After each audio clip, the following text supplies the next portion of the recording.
नमस्कार, मी सचिन कोकणे तुमच्या सर्वांचं आपल्या सारे शिकूया स्पर्धा परीक्षा लाईव्ह या यूट्यूब चॅनेलवरती मनपूर्वक सहर्ष स्वागत करतो।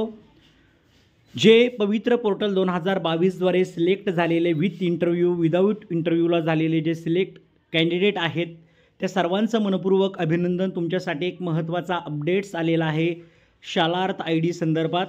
ज्या वेळेसला तुमची पवित्र पोर्टलमधून निवड झालेली आहे त्या संदर्भातला हा अपडेट आहे। मुलाखतीशिवाय पर्याय निवडलेल्या व्यवस्थापनाकडे शिफारस केलेल्या तसेच मुलाखतीसह पर्याय निवडलेल्या व्यवस्थापनांनी मुलाखतीच्या तपशिलाची नोंद केल्यानंतर निवड केलेल्या आणि नियुक्ती आदेशानुसार विहित मुदतीत रुजू झालेल्या उमेदवारांच्या शालार्थ ID वेतनाच्या कार्यवाहीबाबत सूचना। तर तुमचा जो शालार्थ ID आहे त्या संदर्भात तुम्हाला वेगळी प्रोसिजर करायची आवश्यकता नाही अशा सूचना या परिपत्रकात या सूचनांमध्ये दिलेला आहे। इथे जर पाहिलं तर दुसरा जो महत्त्वाचा मुद्दा आहे, शाळेत तुम्ही रुजू झाल्यानंतर तुमची जी माहिती आहे शाळा व्यवस्थापन शाळा मुख्याध्यापक यांच्या लॉगिनवर उपलब्ध करून देण्यात आलेली आहे।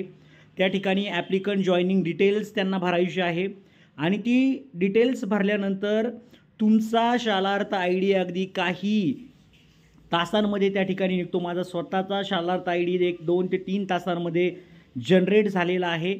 त्याच पद्धतीने आपण जर पाहिलं तर ज्या काही उमेदवारांना UID म्हणजेच आधार कार्डचा प्रॉब्लेम येत होता त्या संदर्भातली सुद्धा त्या ठिकाणी शंका निरसन केलेलं आहे।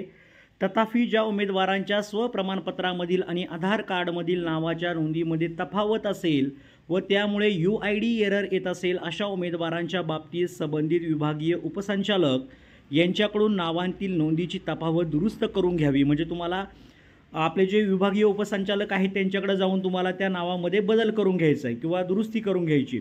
संबंधित विभागीय उपसंचालक यांच्या लॉगिनवर नावातील योग्य ती नोंद करण्याची सुविधा उपलब्ध आहे। यासाठी उमेदवारांनी मुख्याध्यापकाचे पत्र UID एरर येत असल्याची पवित्र पोर्टलवरील प्रिंट उमेदवाराच्या स्वप्रमाणपत्राची प्रत आधार कार्डची प्रत नावात तफावत असल्याचा पुरावा उदाहरणार्थ विवाह नोंदणी प्रमाणपत्र नाव बदलाबाबतच्या राजपत्राची प्रत इत्यादी यासह संबंधित विभागीय उपसंचालक यांच्या कार्यालयात उपस्थित राहून UID एरर बाबतीत कार्यवाही पूर्ण करून घ्यायची आहे। शालार्थ ID लवकरात लवकर तुम्ही काढून घ्या। लवकरात लवकर तुमचा आधार कार्डमध्ये जो इश्यू असेल तो दुरुस्त करा आणि ज्यांचा इश्यू नाही आहे त्यांनी ऑलरेडी तुमच्या व्यवस्थापनाला सांगा की आमची माहिती फिलअप केलेली आहे का याची खात्री सर्वांनी करून घ्या। नसेल केली त्या ठिकाणी फिलअप करायची विनंती करा जेणेकरून तुमचा शालार्थ ID काही तासांमध्ये जनरेट होईल आणि शालार्थ ID म्हणजे तुम्हाला जे तुमचं वेतन निघणार आहे ते वेतन निघण्यासाठी शालार्थ ID खूप महत्त्वाचा असतो याची नोंद घ्या।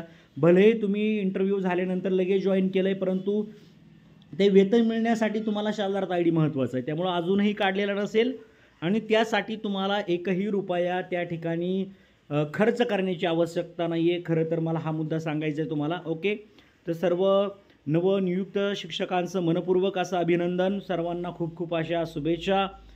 Okay, all the best, thank you so much.